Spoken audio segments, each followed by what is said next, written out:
پاکستان کی تاریخ میں ایک ایسا جنرل جس کے سر سے کم عمری میں ہی والدین کا سایہ اٹھ گیا۔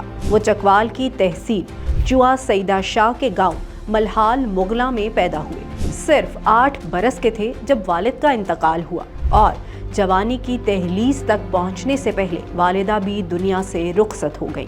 یتیمی کے اس کٹھن دور میں نہ کوئی بہن نہ بھائی تھا اور نہ ہی کوئی خونی رشتہ دار، مگر انہی حالات نے ان میں وہ ہمت پیدا کی جس نے انہیں پاک فوج کے بلند ترین عہدے تک پہنچایا۔ جب PMA فارم پر گھر کا پتہ لکھنے کا وقت آیا تو انہوں نے اپنے یونٹ کا ایڈریس لکھوایا، کیونکہ دنیا میں اب صرف یہی ایک گھر بچا تھا۔ 1987 میں انہوں نے پاکستان ملٹری اکیڈمی سے کمیشن حاصل کیا اور 8ویں سندھ ریجمنٹ سے اپنی فوجی زندگی کا آغاز کیا۔ وقت گزرنے کے ساتھ ساتھ وہ مسلسل ترقی کرتے گئے اور اپنے پیشہ ورانہ کردار کی بدولت اہم ترین ذمہ داریاں سنبھالتے رہے۔ 2021 میں وہ کور کمانڈر راولپنڈی بنے اور آزاد کشمیر، گلگت بلتستان اور لائن آف کنٹرول کے حساس ترین علاقوں کی قیادت سنبھالی۔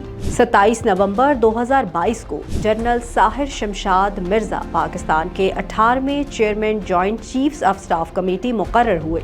یہ عہدہ ان کے 40 سالہ سفر کی بلندی تھا، سفر جو یتیمی سے شروع ہو کر ملک کی اعلیٰ ترین فوجی قیادت تک پہنچا۔ 3 سال کی مدت پوری کرنے کے بعد وہ آج 27 نومبر 2025 کو ریٹائر ہو رہے ہیں اور فوجی ڈھانچے میں اصلاحات کے باعث یہ عہدہ مستقل طور پر ختم کر دیا گیا ہے۔ یوں وہ پاکستان کے آخری CJCSC بھی ٹھہرے اور یوں ان کی پیشہ ورانہ خدمت اختتام کو پہنچی۔ اپڈیٹس کے لیے دیکھتے رہیے VNews.pk۔